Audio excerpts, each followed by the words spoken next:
Back on the National Soccer Network, a very special guest, executive of Auburn Soccer Club, Megan Kemp. Megan, how are you today? I'm good. How are you doing? I'm doing good, having a blast. Ready for this conversation.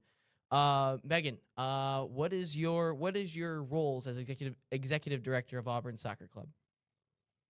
Well, we are kind of on the smaller end of a club per se. So I basically do everything.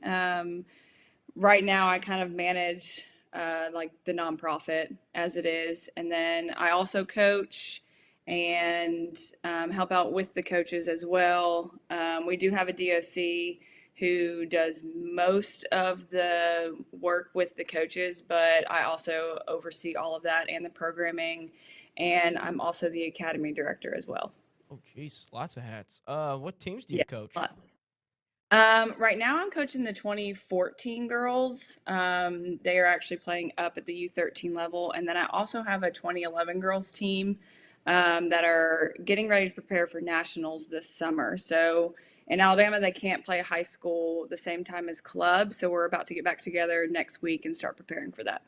Is there do you have to like with the maybe a little different age discrepancy there? Is there like you kind of have to say certain things to get them motivated, or what is that like? Yeah, those two teams are very different from each other. I've had the 2011s for about 4 years now, so I feel like they know me a little bit better. And so it's easier for me to communicate with older girls.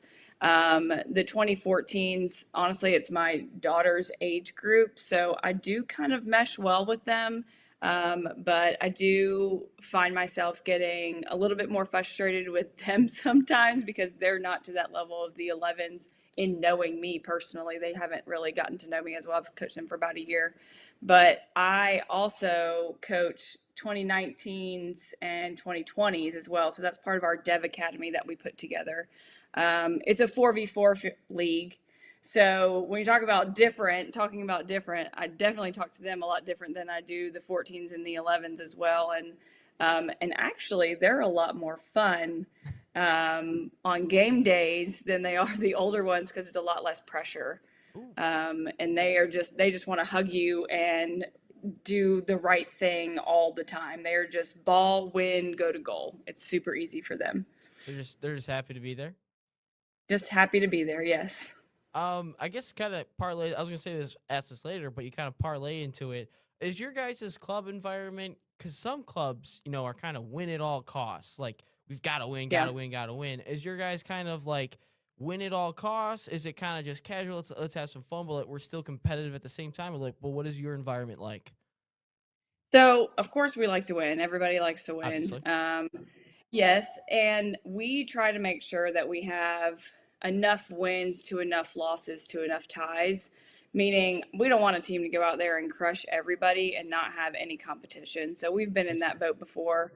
And so we try to make sure that we are challenging every single team. If they have not lost a game in forever, we're going to reach out to maybe a higher level team like an ECRL team and try and get a friendly setup there just so we can see where we're at. But yeah, I mean, we always like winning, and we definitely want our kids to feel that, but we also want them to feel the other side of it too. Like, how can we rise above and make a loss something that we learn from? And so we try to find that middle ground everywhere and make sure that's still about the development, especially in the younger age groups. What are some of the? Do you guys kind of have like for each age group, maybe at the beginning of the year, coaching or whatever? I've never been in these conversations, so I'm always kind of curious. Like, do you guys kind of set up like they've got to be good at this certain thing, like their touch or their shooting or their passing or kind of off the ball movement? Like, do you guys kind of have like a set plan in place, or are you guys kind of just like, well, we're gonna see how the team looks and just kind of adjust from there? So I will say in our academy ages, which right now is our U11 and down, 77, 99 mostly, we do what we call a pool system. And I know a lot of clubs around the area do the same. So we have about 20 kids in our pool system, and they all train together during the week. And we have 2 or 3 coaches that go along with them, and then they have game day rosters from there. So we look at week to week which kids are working the hardest, who has the best touch, who might be able to perform a little bit better against certain opponents. And we make those game day rosters based on that ability just within the academy. So, yeah, we do kind of look at it up front and see which kids are going to thrive in certain environments. I usually I usually do these in the beginning, so I kind of flip flop the interview a little bit here. But I forgot to ask, what has your soccer journey been like? Did you play, coach, college? What'd you do? Yeah, so I grew up in Huntsville, Alabama, and I played up there for a while. And my dad was actually my coach, and so my current best friend, who is also now our DOC, her dad was running a club on the other side of town, and he reached out to my dad and was like, "Can I have her on my team?" And my dad said, "Goodbye, mid-season. You're going over here to play on this team." And so that kind of started my club journey. And then I ended up traveling to Birmingham, which is about 2 hours away, to play on a team down there. And so I did high school, I did club in Alabama, and then I played at the University of North Alabama for 2 years. And then I ended up moving to Auburn. I got injured at the University of North Alabama, and so I ended up finishing up school down in Auburn. And then I reached out to the current DOC, Jenny, who she was we used to be called Auburn Thunder Soccer Club. And so she was the DOC there. I reached out to her, asking her for a job. She gave me a job. And then that's kind of where we're at now. I've been with Auburn Soccer Club for about 13 years now. How have you seen the club grow in the last couple of years or last decade or so? Yeah, so we've grown. We used to be about 220 players. We are now up to about 450 players. We were underneath the city for a while, and then we kind of took on our own role and went out on our own. And so we don't have the city out from under us. They are very helpful to us. They help us with the fields. We have an amazing facility here, turf fields, grass fields. And so we work well with the city to maintain that, but we are off on our own. And so we've just kind of been growing into these different leagues and becoming more competitive, having more state champions, and just kind of working our way through the competitiveness of the select program. Yeah, I was gonna ask about that. You guys have obviously Tiny Tykes. That makes sense with the little kids, Development Academy, Select, Strikes. Like, what are all the differences there? It's a lot to unpack. Right. So our tiny tanks are for like our little babies. We have 2-year-olds and 3-year-olds in there. It's just 45 minutes, sometimes only 30 minutes is what they can handle. We have those on Saturday mornings. And then we have our Development Academy, which is twice a week. That's our 4v4 league. We try to keep it all in house so that they're not quite traveling yet. And then we get into our academy, which is U8 through U11. And then we get into our select, which is U12 and up, which is more of our league based team. So that's, right now we're in the SECL and we're in Alabama State League. And then we just got accepted into the N1 League. So that's kind of our route going forward for our pathway. What's the N1 league? I've never heard of it. So it's the new league that just came out. It's basically USYS and US Club have gotten together, and they have basically put together a league to help out the teams that are kind of in between that ECRL and the state league. So it's the NPL and the old Mid-South Conference in our area. And it's being put together for this first year, and we're super hopeful for it. It's kind of like a pathway in for our players to get into the ECNL, ECRL post-conference or post-season league, basically. Yeah, I'm not gonna lie. When I talk to you guys, like the youth coaches, like I played youth soccer, obviously, and I stopped in 2021. That's when I graduated high school. And all I remember was like we had our Michigan State League, obviously MSPSP or something, and then there was MRL, which was like the region of the Midwest, and then it was ECNL. But like there's so many like Yeah. 4-letter abbreviations, 3-letter abbreviations. I can't keep up. I can't keep up. It is very hard to keep up with. Yes, I can't. Well, I didn't have that either. I didn't even have ECNL or ECRL when I was growing up. I think it was just Alabama State League. So what is ECRL? So it's kind of like it's the region league for ECNL. Okay. So I think it's like the second tier is what they would consider it, but the N1 league is under that. So for some clubs, for some of the bigger clubs, it is like their third tier. For us, this is kind of like our next step in getting up into those higher tiers, and so it's a big deal for our area. Glad you guys are teaching me. You're teaching me something as well. So you have teams at the national level, correct? I think that's what you mentioned. Yeah, so our 2011 girls, the team that I coach, we are going to nationals this summer in Tennessee. Oh, we're in Tennessee. Murfreesboro? Oh, I have an uncle that lives in Knoxville, so that's what I was asking because I like the Knoxville area. It was really nice. Yes, So it's that's very why I nice had up asked. there. Is it super like? Have you guys ever been to the national level there, like the national championships? So they're doing it a little bit different this year. The current team that I have, the 2011 girls, this is their fourth state title that they have won, and the last 2 years we have been to regionals. We went to Tampa 2 years ago, and then last year we went to Texas. And so they won the state championship again this year, and they changed it a little bit. Instead of going to regionals, you just go straight to nationals this year. And so it's like a bigger platform, basically. We get to play against some of the, you know, Midwest teams or like the Northern teams, some of the teams that we usually Okay. don't play against. We're used to playing with the Southeast teams. Okay.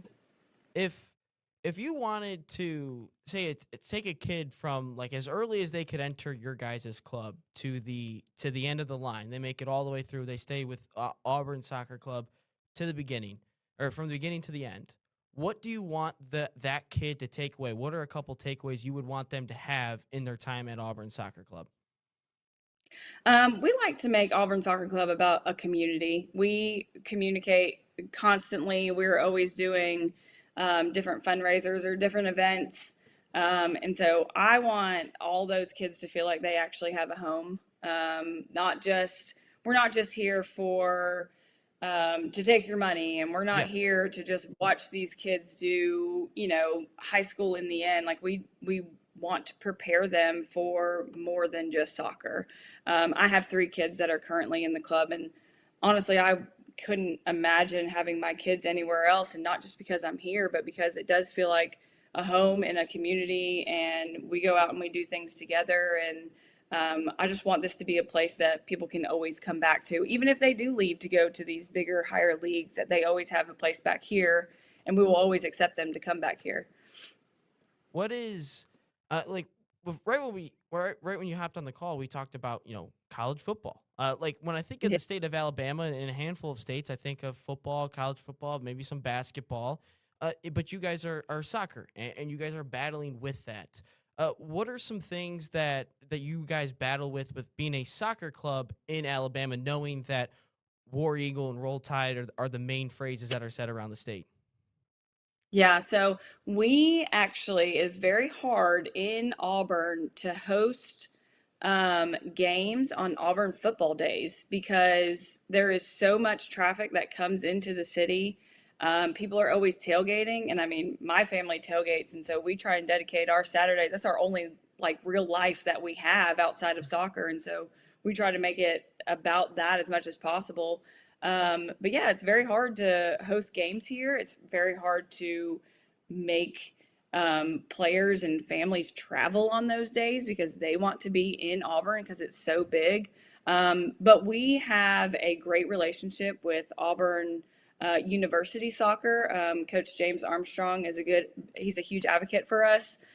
He's helping us, and so we kind of make sure that there's a balance, right? It Yeah. has to be a balance between soccer, and it has to be a balance between your family life as well. And so we try to make sure that all of our players and families are super aware that we know everybody has a life. And so we try to make it about that. It's always hard to like have a league where you have 10 weekends and you got to get 12 games in to not overlap with Auburn football. But we try to do the best that we can here. How have you seen the sport of soccer grow, nationally or within the state of Alabama since you started playing? Yeah, so well, just alone in Auburn, our rec program, I'm pretty sure they're up to 1,000 kids. So every year when the World Cup comes around, I feel like numbers start to go up. But actually, they just announced a couple weeks ago that in Jordan-Hare Stadium, which is the Auburn football stadium, Argentina is coming to play one of their pregame matches here. Yeah, And that's right. so I'm pretty sure it's already sold out because everybody's expecting Messi to be here and hoping he's going to be here. And there are some people that don't even watch or care about soccer that are ready to be at Jordan-Hare Stadium just because it's a huge thing. But yeah, soccer in the state of Alabama has gotten so much bigger, and it's kind of fun to watch from when I grew up, the amount of people that care and love soccer here. That's what it felt like when Real Madrid and Manchester United played at the Big House, and like Ronaldo played like 15 minutes at the end of the game, and like Right. everyone just went berserk for it. It was unbelievable. I just searched it up. Only 4% of tickets remain for that Argentina I believe it. game at Jordan-Hare. So Yeah, it's pretty crazy. We got invited to the announcement for it a couple weeks ago, and it's been a very good following, and our club got some pre-sale tickets, and so yeah, we're super excited about it. that's a fun opportunity. Last Yeah. question here. Probably the most fun question you'll get of the day. If you could go to see any artist or band, dead or alive, who are you going to see and why? Well, I don't know if I would consider them a band, but you say that, I'm thinking NSYNC because that's who I grew up with. That's my childhood. I don't care if they don't actually play an instrument. I would love to see them play just for my own personal reasons. So, fun fact, my previous job went to Mark Wahlberg's celebrity golf outing, and I was playing catch with this girl came over and was asking all of us to like, could you play catch with my son or whatever? And of course, me being the intern, I got picked to go over there, so I'm just throwing the ball around. I'm asking the kid, he's like 9 years old. I'm like, who's your favorite band? He's like, my favorite band is NSYNC, and I'm like, that's weird. Like, you're 9 years old. It's like, why do you like NSYNC? And I'm like, and he goes, because my dad was in it. And I go, is your dad Justin Timberlake? He's like, no, that's my uncle. That's Uncle Justin. His dad's name was Charlie Kirkpatrick or Kirkpatrick, whatever it is. Yeah. So, yeah, no, I was shocked by NSYNC from a 9-year-old kid. I'm like, what the heck is this going on? My kids know what it is, so maybe they're in the same boat. Thank you, Meg. Is there anything else you'd like to mention before we head off here? No, I'm just very grateful for you guys for putting us out here. Auburn Soccer Club is a great club to be in, and I just hope that the more people that see and hear about us are excited to be a part of what could possibly be here as well. All right, that has been Executive Director of Auburn Soccer Club, Megan Kemp.